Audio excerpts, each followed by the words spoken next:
एक आंख वाली हिरण और सुनहरा कबूतर। एक जंगल में एक हिरण थी।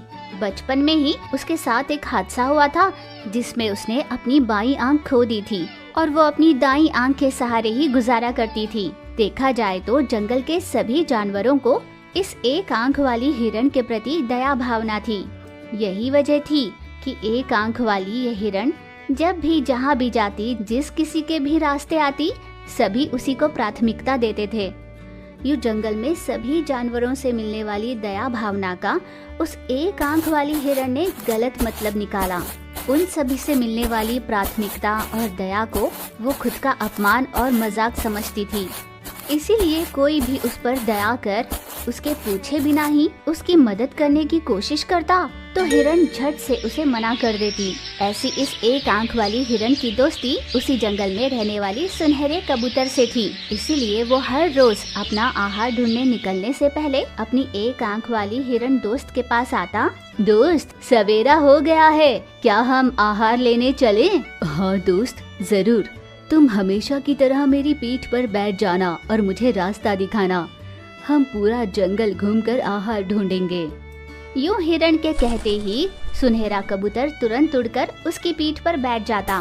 पीठ पर बैठा सुनहरा कबूतर हिरण को इधर उधर की खबरें सुनाता। एक आंख वाले उस हिरण को देखने में तकलीफ न हो, इसीलिए रास्ते में आने वाले अड़चनों के बारे में उसे आगाह करते रहता और उसे सही रास्ता दिखाते आगे बढ़ता। यूं ही दिन बीत रहे थे।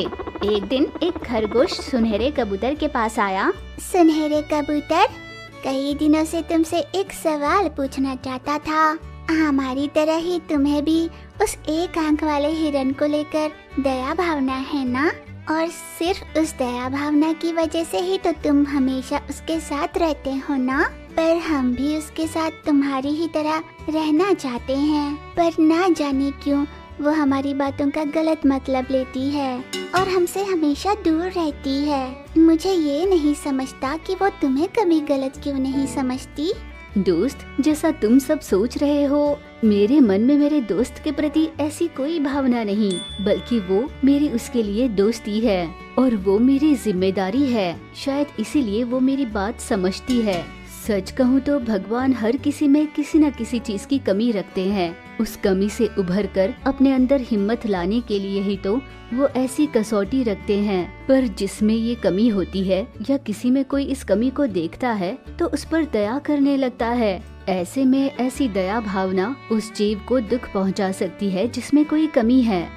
सच कहूँ तो आज तक मैंने कभी भी अपने दोस्त को उसकी कमी का एहसास नहीं कराया, पर मेरा मन जानता है कि उसकी इस कमी की वजह से उसे कभी कोई खतरा ना हो जाए। इसीलिए तो मैं उससे बात करते हुए उसे रास्ता दिखाता हूँ। यूं सुनहरे कबूतर ने अपने अनोखी दोस्ती के बारे में जब खरगोश को बताया तो उसने भी इसे गलत ही समझा। इसीलिए उसने सुनहरे कबूतर के बारे में सोचा। अच्छा, तो ये सुनहरा कबूतर तो ऐसे जता रहा है जैसे यही सच्चे दोस्ती का प्रतीक हो। क्यों भला? क्या हमें सच्ची दोस्ती निभानी नहीं आती? आया बड़ा, मैं इस सुनहरे कबूतर और उस हिरण की दोस्ती को तोड़ कर रहूंगा और उस हिरण से अच्छी दोस्ती कर लूंगा। तो अब जाकर इसे पता चलेगा कि मैं भी अच्छा दोस्त बन सकता हूँ और मैं अपने दोस्तों को कितना समझ पाता हूँ।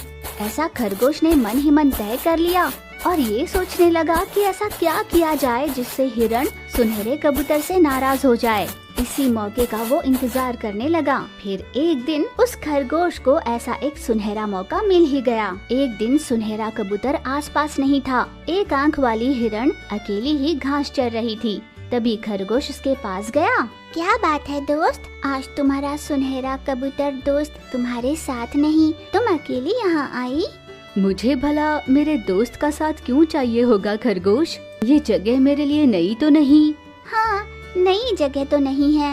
हाँ, पर तुम्हारा वो सुनहरा कबूतर दोस्त है ना, वही सबसे कहता फिरता है कि हिरण की पीठ पर बैठकर मैं उसे रास्ता ना दिखाऊं तो वो तो जी ही ना पाए। इसका तो यही मतलब हुआ ना कि वो भी हम सब की तरह तुम पर दया भावना से ही तुम्हारा साथ देता है और तुम हो कि हमेशा हमारी बातों का गलत अर्थ निकालकर हमसे नाराज होती हो। यूं आग लगाकर खरगोश वहाँ से खिसक गया। एक आंख वाली उस हिरण ने खरगोश की कही हर बात को सच मान लिया। सच ही तो कहा इसने। सुनहरा कबूतर मेरी पीठ पर बैठकर मुझे रास्ता दिखाता है। इसका मतलब मेरी एक आंख नहीं है और मैं ठीक से रास्ता नहीं देख सकती, इसीलिए वो मुझ पर दया करता है और इसी बात को लेकर वो सभी के बीच अपनी बढ़ई करता फिरता है। उस दिन से हिरण अपने सुनहरे दोस्त कबूतर से आंख चुराकर अकेली ही घूमने लगी। उससे हर बात पर बहस कर उसे अकेला छोड़कर ही निकल जाने लगी। अचानक ही उस दोस्त हिरण को क्या हो गया था? वो भला क्यों ऐसे बर्ताव कर रही है? सुनहरा कबूतर ये जानने की बहुत कोशिश कर रहा था, पर हिरण थी कि वो सुनहरे कबूतर का चेहरा तक देखना नहीं चाहती थी। और तो और उस हिरण ने खरगोश के साथ अपनी दोस्ती बढ़ा ली थी और दोनों जंगल भर में साथ में ही घूमने लगे। ये सब देख रहा सुनहरा कबूतर ये सोचकर बहुत उदास था कि आखिर ऐसी क्या वजह है कि हिरण उससे दूर है। दूसरी ओर एक बाघ था जो पिछले कई समय से उस एक आंख वाली हिरण को खाने की सोच रहा था, पर हमेशा सुनहरे कबूतर के साथ रहने की वजह से ये हो नहीं पाता था। पर अब सुनहरा कबूतर उसके साथ नहीं था। इसी को सही मौका जानकर एक दिन बाघ हिरण के बाईं ओर से उसके पास जाने लगा, जहाँ से वो देख नहीं पाती थी। वो हिरण पर हमला करने वाला था। जैसे ही खरगोश को इस बात का पता चला कि बाघ उनकी ओर आ रहा है, वो बस अपनी जान बचाने की सोच हिरण को इस बात के लिए आगाह तक नहीं किया और वहाँ से फुदक फुदक कर भाग निकला। बेचारी हिरण जो बाईं ओर से आ रहे बाघ को देख नहीं पा रही थी, वो वहीं पर खड़ी रही।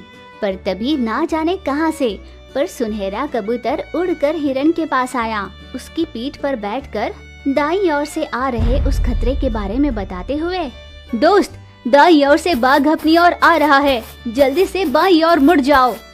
एक लंबे अरसे बाद अपने दोस्त सुनहरे कबूतर की आवाज सुन वो उसका अनुसरण करते हुए उस ओर दौड़ने लगी। सुनहरा कबूतर उसकी पीठ पर ही बैठा था। जैसे ही खतरा टला, हिरण की सोच में बदलाव आया।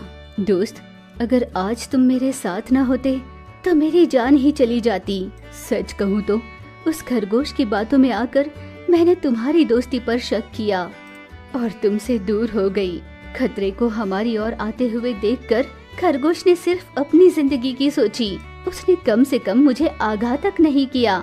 अब मैं समझ पाई हूँ मेरे दोस्त कि हर रोज तुम मेरी पीठ पर बैठकर मुझे रास्ता क्यों दिखाते थे। तुम मुझे अपनी जिम्मेदारी सोचते थे, ये मैं समझ गई हूँ। मैंने तुम्हारी दोस्ती पर शक किया, मुझे माफ करो। यूँ माफी मांगकर हिरण ने अपने अंदर से नफरत को हटा लिया। सीख: जिस किसी में भी कोई कमी है वो उस कमी से डर कर आगे बढ़ने से खुद को ना रोके और किसी की भी चिकनी चुपड़ी बातों पर आंख मूंद कर विश्वास नहीं करना चाहिए। और सबसे महत्वपूर्ण, सच्ची दोस्ती हर किसी को नहीं मिलती, इसीलिए किसी भी कीमत पर ऐसे सच्चे दोस्त को ना खोए। अगर कभी दोस्ती के बीच गलतफहमियां हो जाए तो बातचीत कर उस गलतफहमी को दूर करे, ना कि दोस्त को।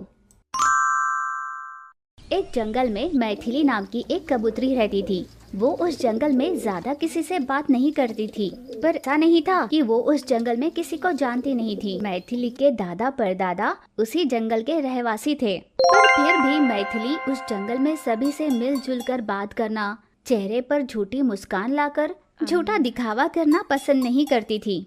जो भी उसके मन में होता साफ साफ कह देने वाली मुंह फट स्वभाव की थी वो। यही वजह थी कि कोई भी उसके साथ रहना पसंद नहीं करता था। फिर एक दिन जंगल में अकाली धीरे धीरे अपना हाथ पसारने लगी। जंगल में रहने वाले जानवर और पक्षी के लिए आहार की कमतरता होने लगी, इसीलिए उस जंगल में रहने वाले जानवर और पक्षी वहां से पलायन करने की सोच रहे थे। अपने जंगल में मुनि चील के दिए श्राप की वजह से ही अकाली आई है। हम सभी उनके श्राप में फंसे हैं और कुछ दिन यूं ही बीते तो हम सभी के लिए यहाँ पर खाने के लिए अन्न भी नहीं बचेगा। इसीलिए हम सबकी भलाई इसी में है कि हम पलायन कर ले।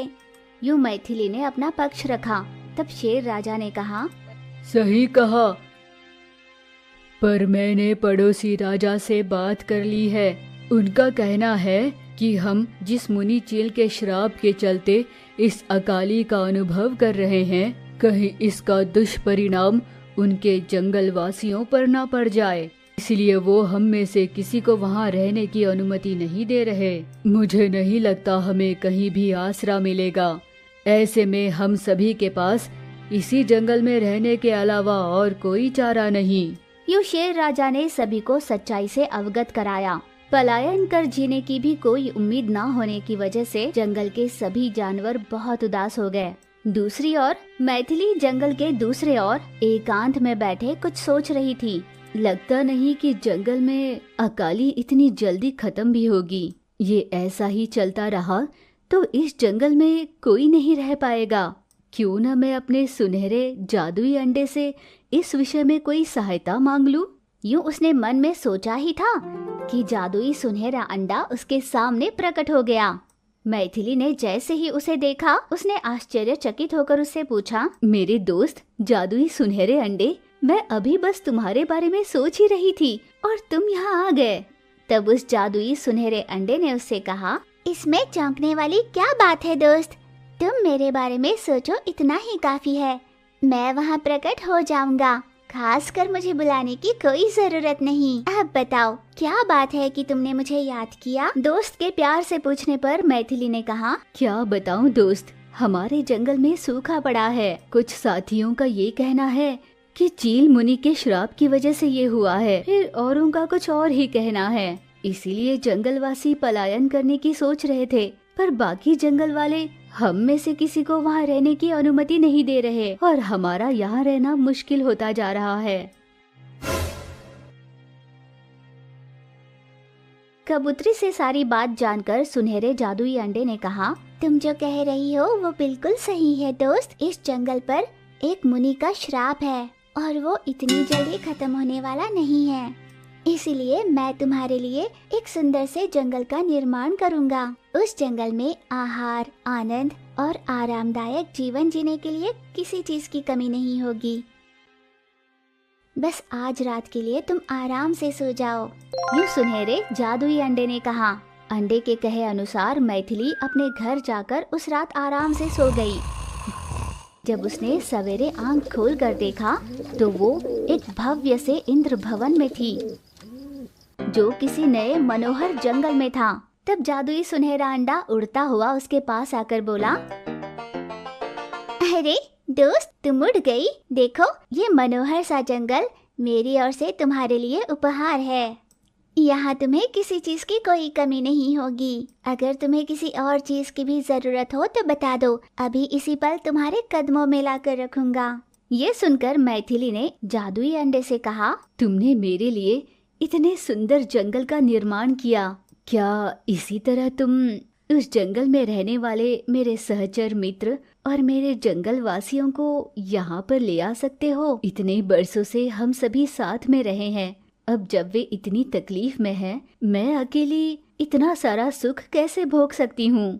इसीलिए तुमसे एक विनती कर रही हूँ, क्या तुम उन सभी को यहाँ ला सकते हो? मैथिली की बात सुन सुनहरे जादुई अंडे ने उससे पूछा, ये तुम क्या कह रही हो दोस्त? जब तुम वहाँ उन सभी के साथ थी तब किसी ने तुम्हारी परवाह नहीं की और उनमें से ऐसे कई थे जो तुमसे नफरत करते थे। अब वे सभी यहाँ पर आ जाएंगे।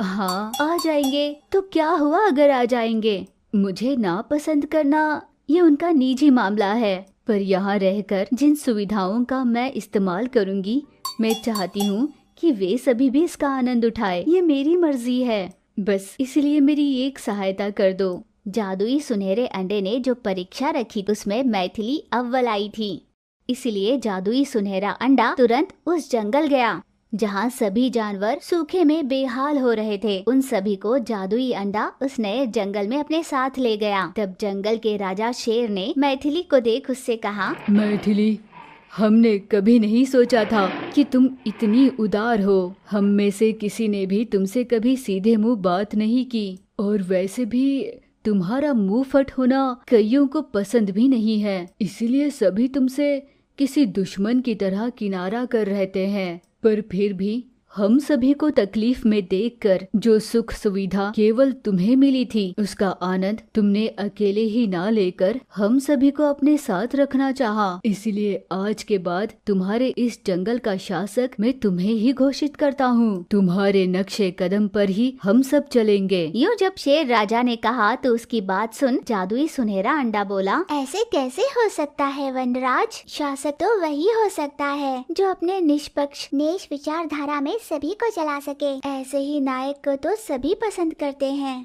हाँ, जादुई सुनहरा अंडा बिल्कुल सही कह रहा है। नायक तो कोई अजात शत्रु की तरह होता है, पर मैं वैसा नहीं कर सकती, इसलिए राजा तो तुम ही बनोगे। अब से ये जंगल हम सब का है। यहाँ पर किसी भी मुनि का कोई श्राप नहीं है, केवल मेरे दोस्त जादुई सुनहरे अंडे का दिया हुआ ये मनमोहक जंगल और सुख सुविधाएं हैं। ये जानकर सभी जानवर और पक्षी बहुत खुश हो गए। तो इस तरह एक कबूतर और जादुई सुनहरे अंडे के दोस्ती ने जंगल वासियों को एक नई जिंदगी दे दी।